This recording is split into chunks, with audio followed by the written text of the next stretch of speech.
É um gosto estar aqui, nesta sala magnífica, e falar-vos de Epicteto, um dos grandes estoicos, que contribuiu muito para o pensamento da liberdade interior. E é curioso como o Epicteto, que era um escravo, farei uma breve introdução da vida dele, era um escravo e, no entanto, ele conseguiu alcançar a liberdade interior e a liberdade interior que contribui para a verdadeira felicidade. Eu acho que um bom café que sinto mais à vontade para falar convosco e mais próximo. Ele terá nascido em Herápolis, que é uma região da Frígida, do antigo Extremo Oriente, atual zona da Turquia, no ano de 55 depois de Cristo.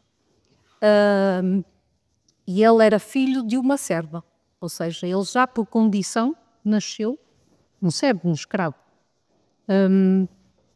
Dizem que ele tinha o seu amo, que há alguns historiadores que diziam que o castigava violentamente e que isso o conduziu a ele ficar coxo, porque Epicteto é reconhecido por ser um filósofo que era coxo.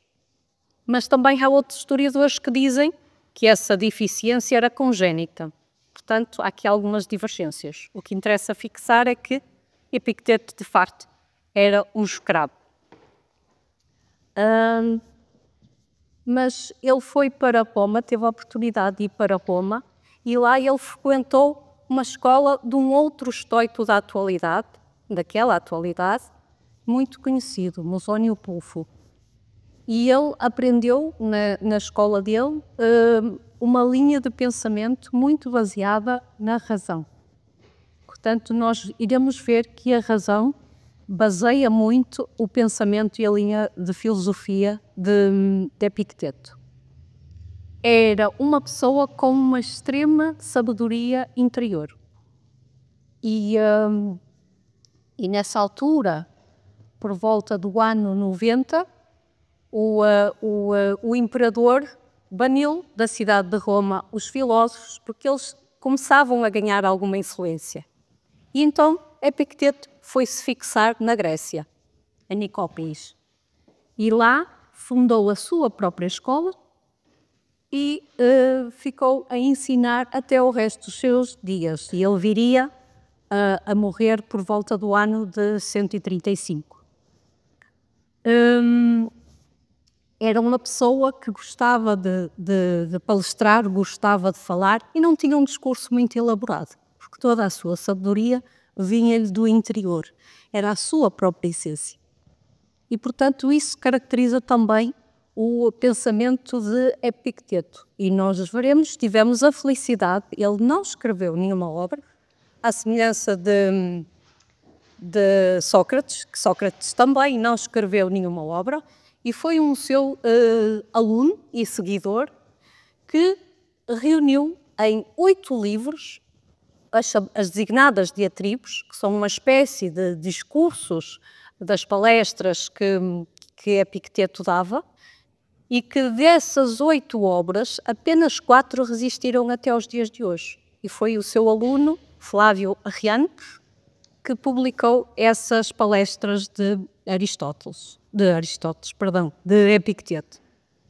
E tinha a particularidade de lhe chamar um termo em grego, eicheiridion, que significa justamente livro de bolso, ou um livrinho, um manual, porque é algo para trazer-se sempre connosco.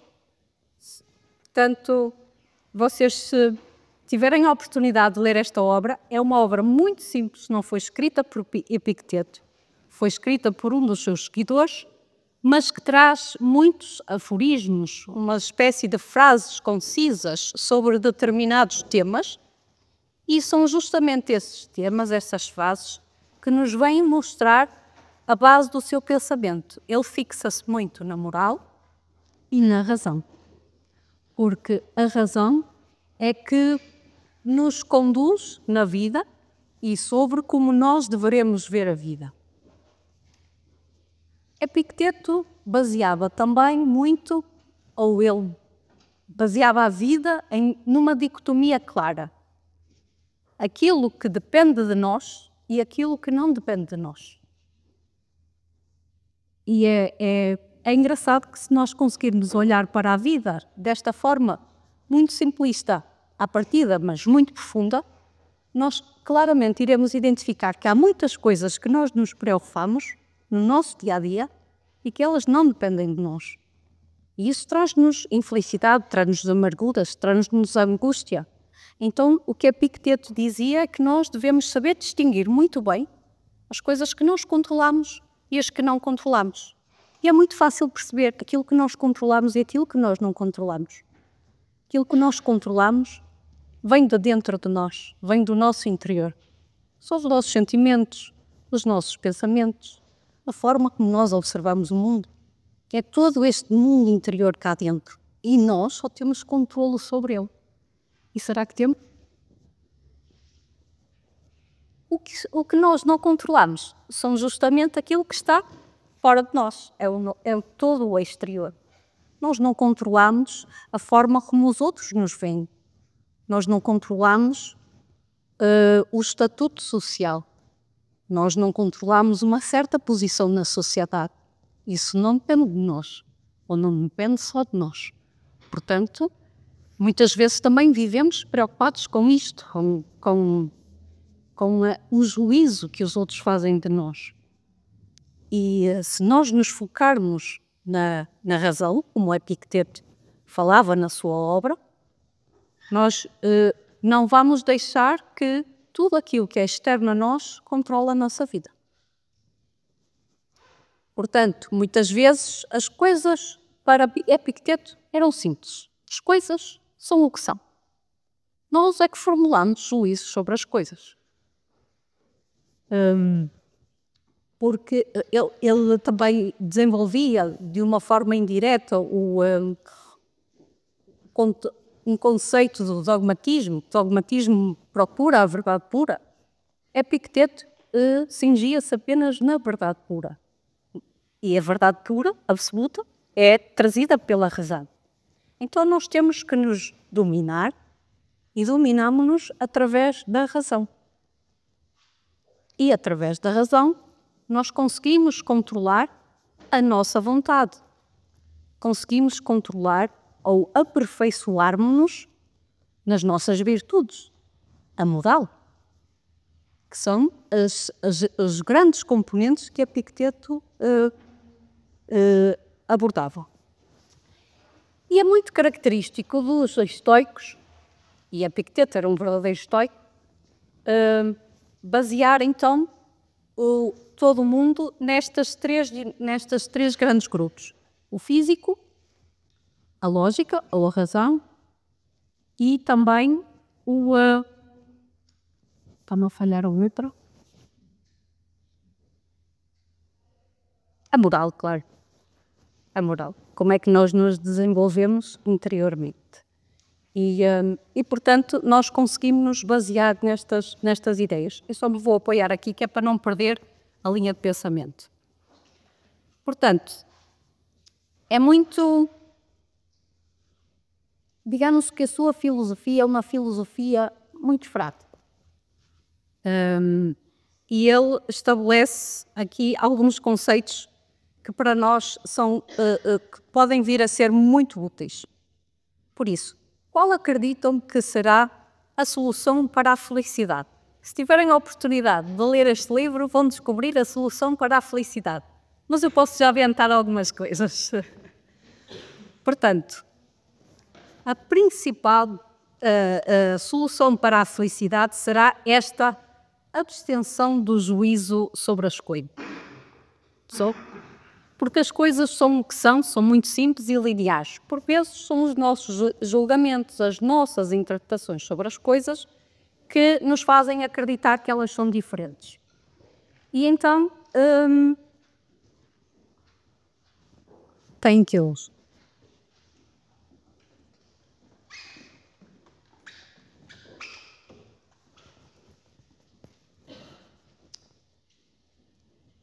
ele não acreditava numa divindade. Ele acreditava que o próprio universo, o próprio cosmos era a divindade e que nós somos regidos por ele. E que nós, tudo o que é, as coisas são o que são porque são consoante a sua natureza. Nós próprios também devemos ser consoante a nossa própria natureza. E muitas vezes nós não sabemos muito bem identificar qual é a nossa própria natureza. Mas se nós voltarmos para dentro, se refletirmos, nós conseguimos encontrar qual é a nossa natureza. Porque o que é natural é fluido, acontece naturalmente. E, portanto, nós também devemos perceber dentro de nós aquilo que é natural, que é espontâneo, que é de acordo com a natureza. E muitas vezes nós ficamos algo perdidos porque tentamos imitações, divagamos e não percebemos verdadeiramente qual é a nossa essência, não nos conhecemos. Há uma célebre frase, conhece-te a ti mesmo, que nós na escola também temos essa frase lá fixada para nos lembrarmos, porque é necessário lembrarmos, nós precisamos de conhecer o nosso interior e agir de acordo com ele. Depois Epicteto diz que nós devemos estabelecer nas relações, devemos saber qual é o papel ou lugar que nós ocupamos. Por exemplo, se eu sou amiga de alguém, eu vou cultivar essa amizade e, independentemente do que a outra pessoa faça, eu vou me esforçar para ser amiga dela, para estar presente, para acompanhar, para ajudar no que for necessário, etc. Ou seja, quero com este exemplo simples referir que muitas vezes nós julgamos as nossas ações ou atuamos de acordo com a atuação do outro. Nós não. O Epicteto diz que nós devemos fazer aquilo que temos que fazer, qual é a nossa natureza, e depois agir mediante um compromisso que nós assumimos. Então, se eu assumo, por exemplo, um compromisso de ser aluna da Nova Acrópole, eu devo participar nas atividades da Nova Acrópole, por isso é que eu aqui estou. E não é fácil, mas se eu assumo esta relação com a Nova Acrópole, eu também tenho que assumir estes compromissos e senti-los no meu interior e oferecer de mim o melhor que eu possa ter para cumprir com esse papel. E, portanto, é pensarmos sempre, quando nos relacionarmos com os outros, qual é o nosso papel na relação com o outro. Por exemplo, há um aforismo de Epicteto que dizia que ele assemelhava a mulher a um cântaro, que o cântaro ia à fonte e partia. Portanto, a mulher também morria. Isto parece algo frio, desprovido de sentimento, mas não era. Ele também teve família, ele acolheu um filho que não era seu para criar. Portanto, isto revela a humanidade da parte dele. Mas, no entanto, ele tinha consciência que era a razão que o seguia, que o apego não nos torna livres. E nós podemos desenvolver uma boa relação com as pessoas, mas muitas vezes é o apego que nos magoa. Não é as ações das outras pessoas ou não são as ações em si, muitas vezes é o apego que nós acabamos por criar nessas relações. E, portanto, Epicteto, nesse aspecto, era muito racional. O apego pode lesar uma relação. Pode lesar, acima de tudo, a nossa liberdade interior. Porque se nos apegamos, nós privamos-nos de alguma forma dessa liberdade.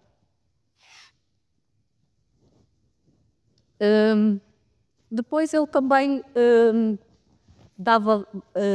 referia que, por exemplo, nós queremos viver uma vida despreocupada, um conceito da ataraxia, ou de ter uma serenidade interior, tranquilidade interior, nós deveríamos de evitar tudo o que são desejos, porque os desejos requerem manifestação, requerem realização. E se nós desejarmos algo, nós vamos ficar condicionados a isso que nós desejamos. Portanto, Epicteto dizia que nós não deveríamos de ter desejos. Portanto, mais uma vez, a razão a funcionar. E é muito difícil, efetivamente, nós controlarmos os nossos desejos.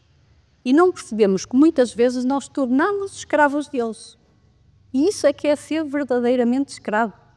Não é condição de Epicteto, que apesar dele ter sido escravo, era uma pessoa com uma grande liberdade interior. E isso nunca o condicionou. Tal como a sua deficiência física. Era coxo, nunca o condicionou. Porque isso era exterior a ele. Não dependia dele aquela condição física. Entendem? Esta diferença do perceber o que é do nosso controle e o que não é do nosso controle. E isso é extremamente fundamental para nós conseguirmos encontrar a nossa liberdade interior. Porque a verdadeira liberdade é aquela que nós conseguimos dar a nós mesmos e trabalhar dentro de nós. Isso é que é ser livre. E isso é que nos dá felicidade, a verdadeira felicidade. Uma pessoa segura de si, segura dos seus pensamentos, não se vai preocupar com o que os outros dizem, qual é a opinião dos outros sobre determinado tema. Ele está seguro, está tranquilo, aperfeiçoa-se, baseia-se também na moral, aperfeiçoar os seus valores, mas saber distinguir o que é que está fora e o que é que está dentro. Até há uma espécie de oração da serenidade que se calhar alguns de vocês já ouviram falar, que diz qualquer coisa do género, meu Deus, dai-me, como é que é? Dai-me coragem para mudar aquilo que eu posso mudar, paciência para aceitar aquilo que eu não posso mudar e discernimento para distinguir entre as duas. Podemos usar mais alguma coisa? Isso é filosofia essencial de Epicteto. Ao contrário, Piaget, Epicteto não tinha uma obra extensa. Como eu referi há pouco, a obra de Epicteto foi escrita por um dos seus seguidores, discípulos, e eu vou ler-vos algumas desses aforismos porque eu acho que são extremamente interessantes. E acho que são mais interessantes ainda do que eu estar a tentar traduzi-lo por palavras que não são minhas. Eu aconselho-vos, se quiserem seguir, quando comprarem um manual de Epicteto, que tenha títulos nos aforismos. Alguns que vêm são numerados, mas há outros que têm títulos. E esses títulos são sugestivos, porque se estão no livro de bolso, é uma espécie de guia. Nós temos um problema, queremos encontrar uma solução, vamos àquele tema e está lá a resposta. De certeza absoluta. Portanto, este diz assim: saiba distinguir entre o que você pode controlar e o que não pode. Basta a dualidade de todas as coisas, o que está fora e o que está dentro. A felicidade e a liberdade começam com a clara compreensão de um princípio. Algumas coisas estão sob o nosso controlo e outras não. Só depois de aceitar essa regra fundamental, podemos e aprender a distinguir entre o que podemos e o que não podemos controlar, é que a tranquilidade interior e a eficácia exterior tornam-se possíveis. Sob o nosso controlo estão as nossas opiniões, as nossas aspirações, os nossos desejos, as coisas que nos causam repulsa ou nos desagradam. Essas áreas são justificadamente da nossa conta, porque estão sujeitas à nossa influência direta. Temos sempre a possibilidade de escolha quando se trata do conteúdo e da natureza da nossa vida interior. Nós somos os donos, exclusivos donos da nossa vida interior. Ou deveríamos ser. Fora do nosso controlo, entretanto, estão as coisas do tipo do corpo que temos, se nascemos ricos ou se tiramos a sorte grande, se enriquecemos de repente, a maneira como somos vistos pelos outros ou qual é a nossa posição na sociedade. E nós muitas vezes deixamos-nos influenciar por estas coisas. Devemos lembrar que essas coisas são externas e, portanto, não dependem de nós. Tentar controlar ou mudar o que não podemos só resulta em aflição e angústia. Lembre-se, coisas sobre o nosso poder estão naturalmente à nossa disposição, livres de qualquer restrição ou impedimento. As que não estão, porém, são frágeis, sujeitas à dependência ou a determinados caprichos ou ações dos outros. Muito profundo, certo? E é justamente se nós, no nosso dia a dia, em muitas situações de conflito, seja um conflito externo com alguém ou mesmo um conflito interior, se nós nos lembrarmos disto, desta situação, o que é que depende de mim? O que é que eu posso controlar? Como é que eu posso ver isto? Ou de que forma é que eu tenho que ver isto? Porque nós temos muita tendência de julgar mal aquilo que nos desagrada. E muitas vezes nós nem temos noção de que alguma coisa que nós nos gostamos, se calhar contribui justamente para o nosso desenvolvimento. Se calhar contribui para o meu aperfeiçoamento espiritual. Vou ler mais um. Acho que não me estou a alongar muito, certo? Ocupe-se apenas do que você pode controlar. Tão simples quanto isto. Mantenha a sua atenção inteiramente concentrada no que de facto lhe compete e tenha sempre em mente que aquilo que pertence aos outros é problema deles e não seu. Se agir assim, estará imune a coações e ninguém o poderá reprimir. Ou seja, seremos realmente livres interiormente. Será verdadeiramente livre e eficiente em suas ações, os seus esforços serão canalizados para boas atividades e não desperdiçados em críticas ou confrontos com outras pessoas. E só vou ler aqui mais um que eu acho que de facto é muito interessante, que é perceber o que é a verdade absoluta e não a aparência das coisas. Reconhecer a aparência pelo que realmente é. De agora em diante, pratique dizendo para tudo o que parecer desagradável, isto é só uma aparência e de modo algum o que parece ser. Isto é de facto um desafio e nós muitas vezes tendemos a nos desviar àquilo que nos causa aversão, àquilo com que nós não concordamos. E portanto,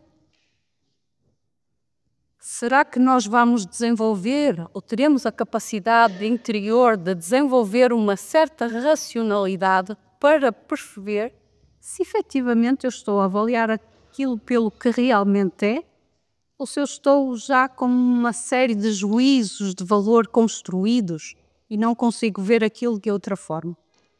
Às vezes coisas más que nos acontecem é para nosso próprio benefício e nós não acreditamos nisso.